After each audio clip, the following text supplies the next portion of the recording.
क्या कहा? मुनि विश्वा मित्र जी आ रहे हैं। मंत्री जी उनके स्वागत के लिए जाइए और उन्हें आदर और सत्कार से यहाँ। जी महाराज, बहुत अच्छा, आपका हुक्म सिर माथे। मैं अभी जाता हूँ और उनको आपका संदेश सुनाता हूँ।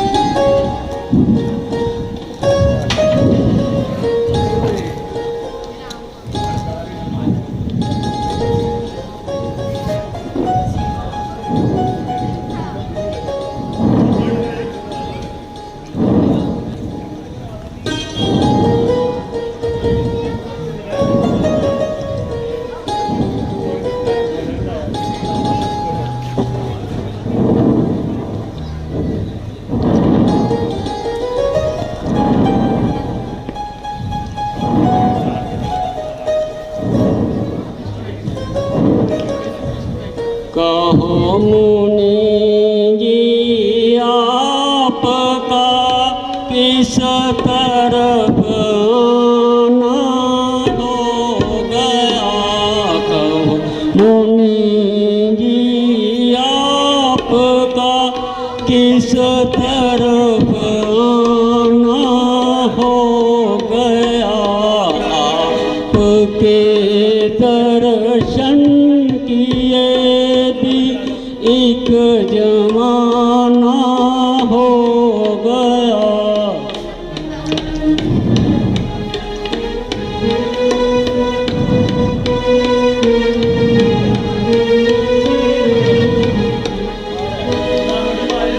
मेरे ऊपर वाग थे जो इस तरफ आप आ गए। मेरे ऊपर वाग थे जो इस तरफ आप आ गए।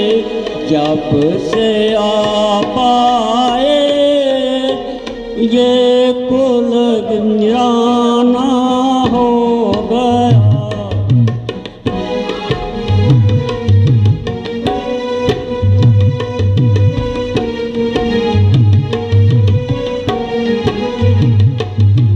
लीजिए आसन पवित्र कीजिए दरबार को। लीजिए आसन पवित्र कीजिए दरबार को। इस जगह पर आज कल कहिए ठिकाना हो गया।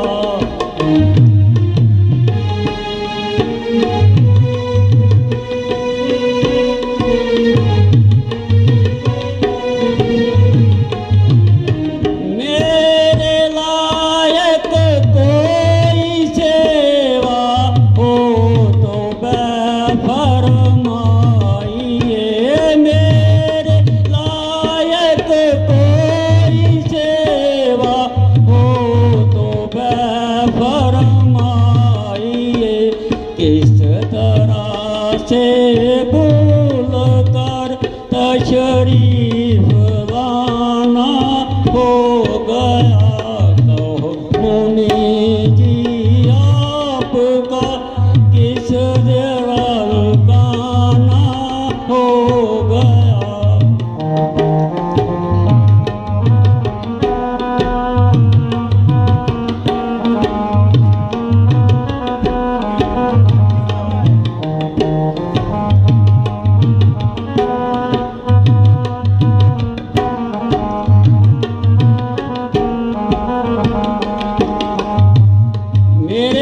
धन्यवाद हैं जो आपने इन पवित्र चरणों से इस दरबार को शोभा दी। आपके दर्शनों से चित्त गदगद हुआ। आइए ब्राजिए आसन ग्रहण कीजिए। कहिए चित्त तो प्रसन्न है, चेहरे पर कुछ उदासी सी छाई है, आंखों का रुख कुछ पलटा हुआ नजर आता है। एक एक अंग फरफरा रहा है। ये सब सफर की थकान से है, जा कोई कारण है।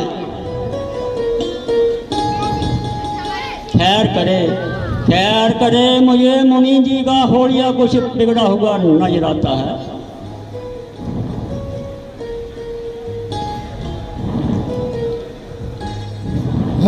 महाराज दशरथ दुहाई तेरी, महाराज दशरथ दुहाई तेरी।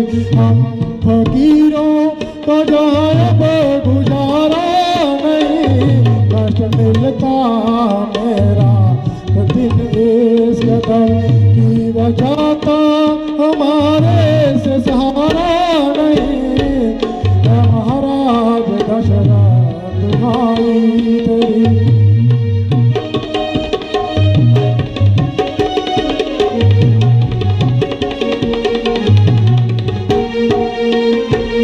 कोई अपराध हमने न तेरा किया, त्यागवस्ती को जंगल में डेरा किया। कोई अपराध हमने न तेरा किया, त्यागवस्ती को जंगल में डेरा किया। एक किनारे पे जाके बसेरा किया, एक किनारे पे जाके बसेरा किया। रहना वो भी हमारा गवारा नहीं, महाराज दशरथ दुहाई तेरी।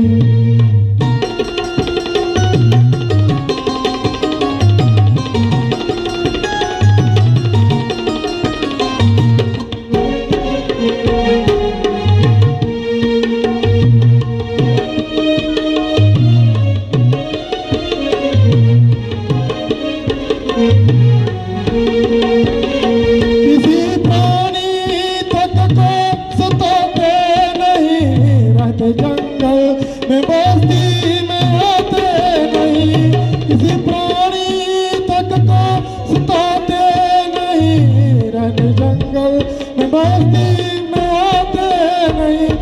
उच्च गावी मगर रह पाते नहीं, कोई रक्षक रहा अब हमारा नहीं।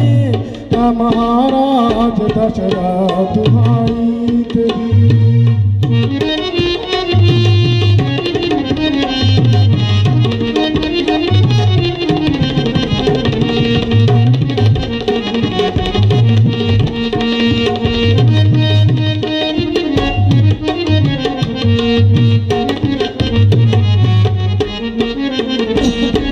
राक्षस आकर हमें तंग करने लगे, जगे ऋषियों को भंग करने लगे। राक्षस आकर हमें तंग करने लगे, जगे ऋषियों को भंग करने लगे। मुफ्त में शेर हम संग करने लगे, हमने कभी भी कुछ उनका बिगाड़ा नहीं। महाराज दशरथ दुहाई तेरी।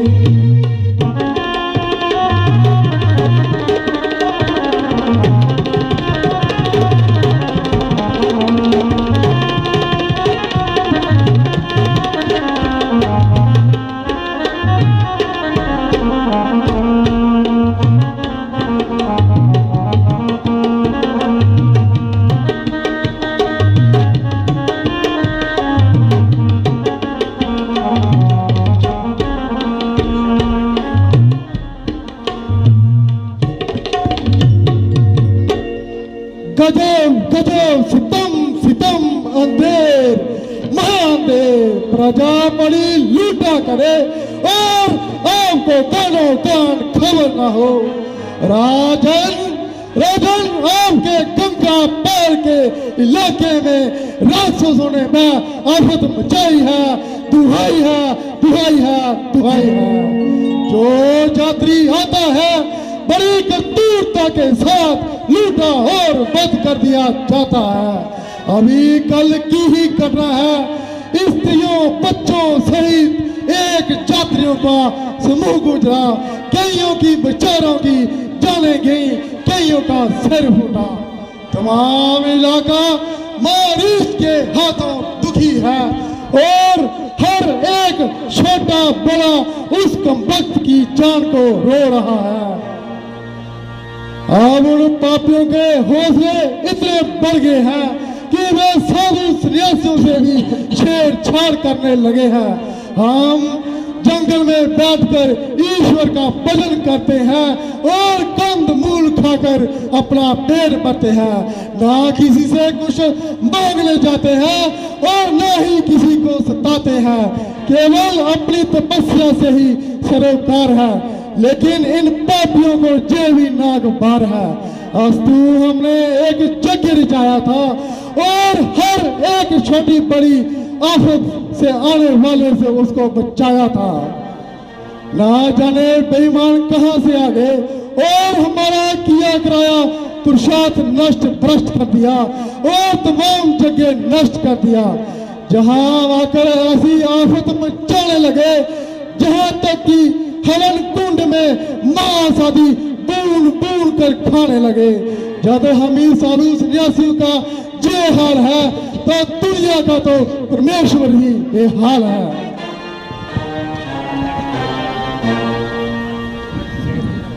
ए मुनि जी सुनाई जे क्या दास राक्षसों को रहा भय हमारा नहीं। ए मुनि जी सुनाई जे क्या दास राक्षसों को रहा भय हमारा नहीं। क्षत्रिय वंश कायंच जाता रहा लफ्ज जाता जे मुझसे सहा ही नहीं।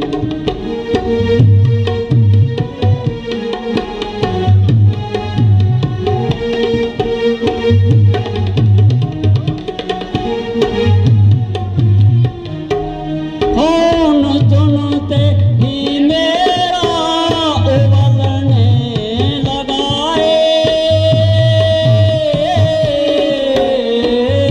कौन सुनते ही मेरा उबलने लगा और कलेजा भी हाथों उछलने लगा। हाथ ऋषियों पे दोस्तों का चलने लगा। राजा का वह जरा भी बेचारा नहीं।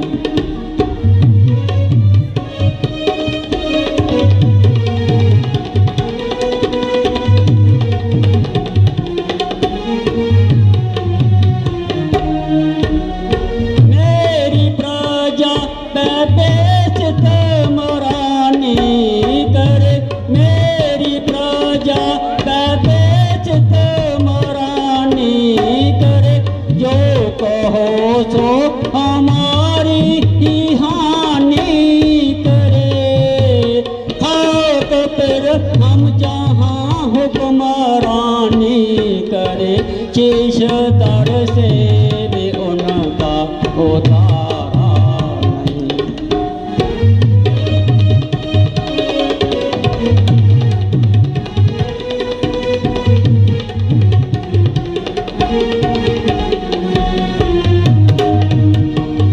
मैंने देखा था सपना बस सच्चा हुआ। मैंने देखा था सपना बस सच्चा हुआ। राक्षसों से दुखी बच्चा बच्चा हुआ। आ गए तो मुनि ये भी अच्छा हुआ। उनको खुद भी इन्होंने सदारा नहीं।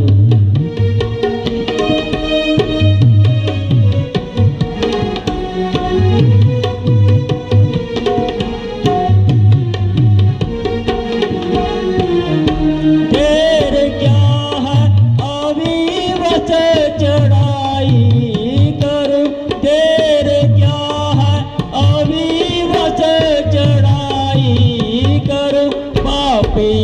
की पलक में सफाई करूं, बेईमानों की ऐसी मजाई करूं, नाम देंगे इधर का दोबारा नहीं।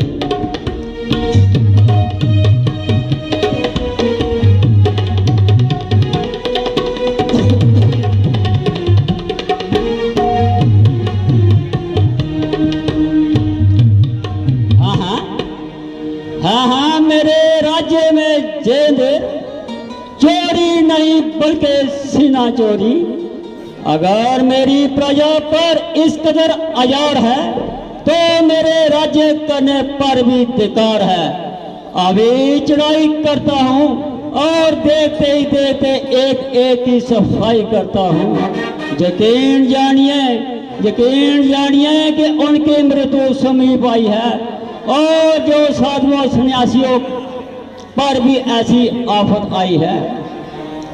यही कारण है जो कल से मेरा दिल उदास था और मुझे पूरा विश्वास था कि जोर कहीं ना कहीं खराबी हुई है और जो मेरे दिल को इस कदर बेताबी हुई है।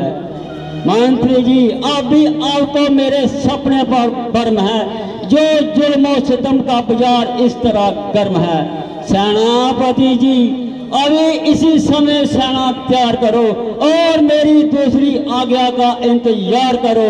जब तक उन दुष्टों की मिट्टी ठिकाने नहीं लगाऊंगा तब तक आराम ना करूंगा।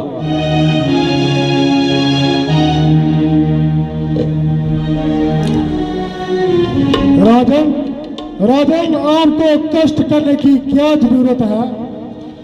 यहाँ की बहुत ऐसी भयानक सूरत है।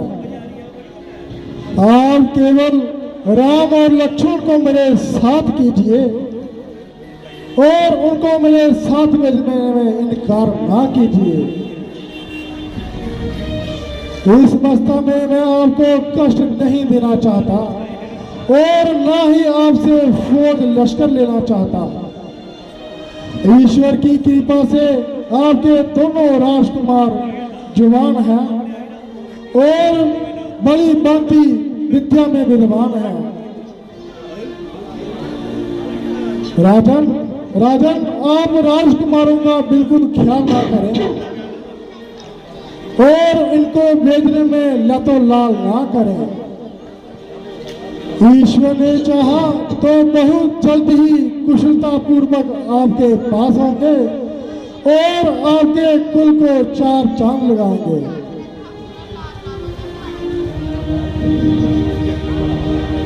आपका कहना मुझे हर तरह कबूल है, मगर ये हठ आपकी बिल्कुल फजूल है। बड़ा मैं किस तरह गवारा करूं, इन बच्चों को युद्ध में बेचूं और मैं जहां मौजा मारा करूं। परमेश्वर कुछ तो लगती कहो और जूना हठ करते रहो। आप माने जा माने, किंतु ये प्यारे अभी तरीके जंग को क्या जाने। राक्षसों से मुकाबला करना कोई खेल तमाशा है, फिर मारिच कहाँ ऐसा पताशा है जो जाते ही उसे मुंह में डालेंगे और एकदम चबा लेंगे। आखिर वह भी तो इंसान है, सच पूछो तो पहले सिरे का चालबाज और बेईमान है। उससे मुकाबला करना कोई मामूली बात नहीं, फिर इन बच्चों की तो कुछ विसाइत ही नहीं। आप माने या ना माने, परंतु अपने घर में चाहे कितने भी शेर बबर हैं, घर के जोधा और अन्न के जोधा में बड़ा फर्क है, जिसका इतिहास का प्रमाण एक एक वर्ग है। आप तमाम इन घटनाओं को सामने रखकर दृष्टि मार लें और उस पर ऊंच और नीच की अच्छी तरह पहचान कीजिए। आश्चर्य है कि रघुकुल में ऐसे कायर कहां से पैदा हो गए। ओ तेरे जैसे के पास आकर हम हैरान हो गए। तेरे पुरुषों ने आज तक ऋषियों मुनियों की सहायता के लिए कभी ना नहीं की,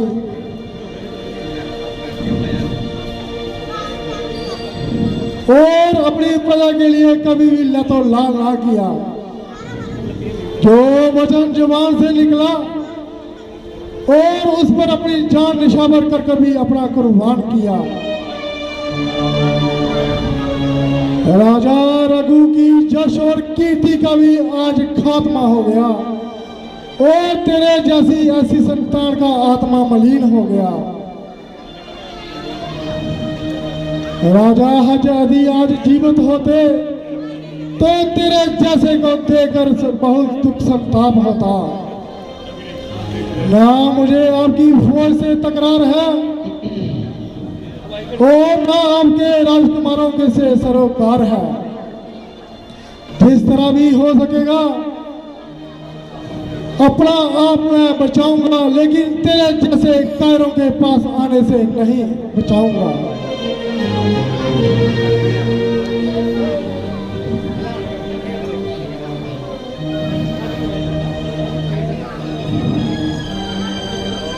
महाराज, आप अधिक इसरार न कीजिए और राजकुमारों को भेजने से इनकार न कीजिए। आप सभ्य, बुद्धिमान और समझदार हैं और इस बात से अच्छी तरह वाकिफगार हैं। यदि मुनि जी खाली हाथ गए तो बड़ी रुसवाई होगी और तमाम संसार में रुसवाई होगी। आखिर एक दिन तो आपको भी मरना है, फिर राज तो इन्होंने ही करना है। आखिर आप कब तक इन्हें लड़ाई से छुपा रखेंगे? आखिर एक दिन तो लड़ाई का मजा जरूर चखेंगे। बेहतर है कि आपके रहते ही ये सारा काम संभाल लें और इसे आप अच्छी तरह अपनी आंखों से देखभाल लें। जो कुछ मैंने इन्हें सिखाया है उसका भी इम्तिहान हो जाएगा और आपका भी अच्छी तरह इत्मीनान हो जाएगा।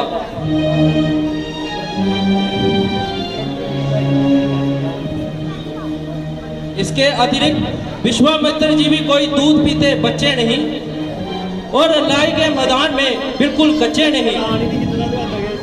इसलिए आप इनके भेजने में हरगिज भी इनकार ना कीजिए और इस मामूली सी बात के लिए विश्वामित्र जी को नाराज ना कीजिए।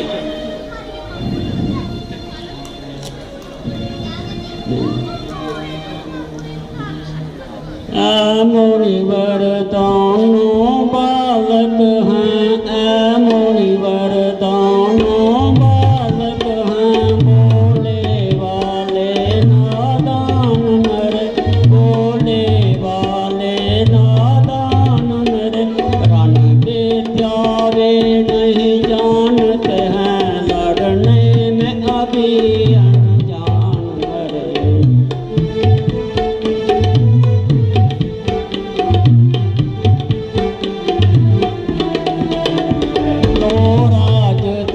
संपत सेना लो राज ताज संपत सेना, सब देने को तुझवा नहीं, सब देने को तुझवा नहीं।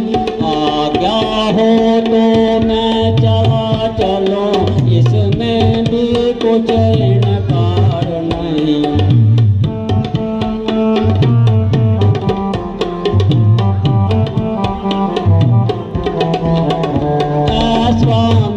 सदा समर्पण है, स्वामी सदा समर्पण है। कितने साधन शासन के हैं, कितने साधन शासन के।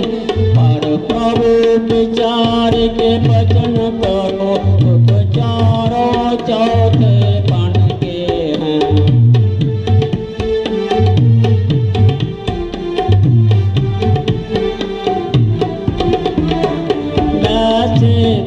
चारों ही मेरी, वैसे तो चारों ही मेरी। बूढ़ी आंखों के तारे हैं, बूढ़ी आंखों के तारे हैं। पर राम लखन तो